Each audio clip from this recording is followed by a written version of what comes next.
Hello everyone. তো আজ ছিল 9th মে, ফ্রাইডে ছিল আজ। তো আজ আমার এক্সাম ছিল সকালবেলা। তো সকালবেলা স্নান করে উঠেই আমাকে রেডি হয়ে নিতে হয়েছিল।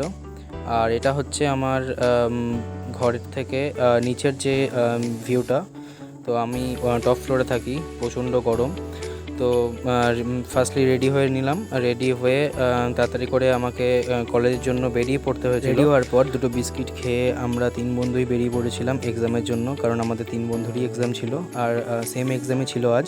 দেন বেরিয়ে আমরা গেট লক করে দিলাম। গেট লক করে গুটি গুটি পায়ে চলে গেলাম টোটোর স্ট্যান্ডে। তারপর দাদা আমাদের ফুল স্পিডে নিয়ে চলে গেল কলেজের উদ্দেশ্যে।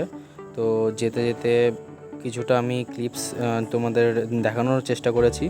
তো তারপর কলেজে ঢুকেই আমাদের ব্যাগ চেক করাতে হয়। ব্যাগ চেক করানোর পর আমরা নিজেদের এক্সাম রুমের দিকে চলে গেলাম।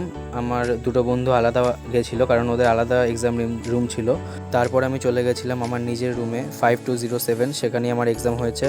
আমি পুরো কারেক্ট টাইমে গেছিলাম, তখনও কেউ আসেনি। এক্সাম শেষে বাইরে বেরিয়ে দেখি যেন আগুনের গোলা পড়ছে, এত গরম। তো যার জন্য আমি চলে গেছিলাম আমাদের অন্য একটা বিল্ডিংয়ে, সেখানে পুরোটাই এসি ছিল। তো এখানে গিয়ে একটু শান্তি পেলাম। তারপর খেয়ে নিয়েছিলাম ব্রেড আর ঘুগনি। তো তারপর বাসে করে আমরা চলে আসলাম আবার ফ্ল্যাটে। এটাই ছিল আজকের video. For next video stay tuned.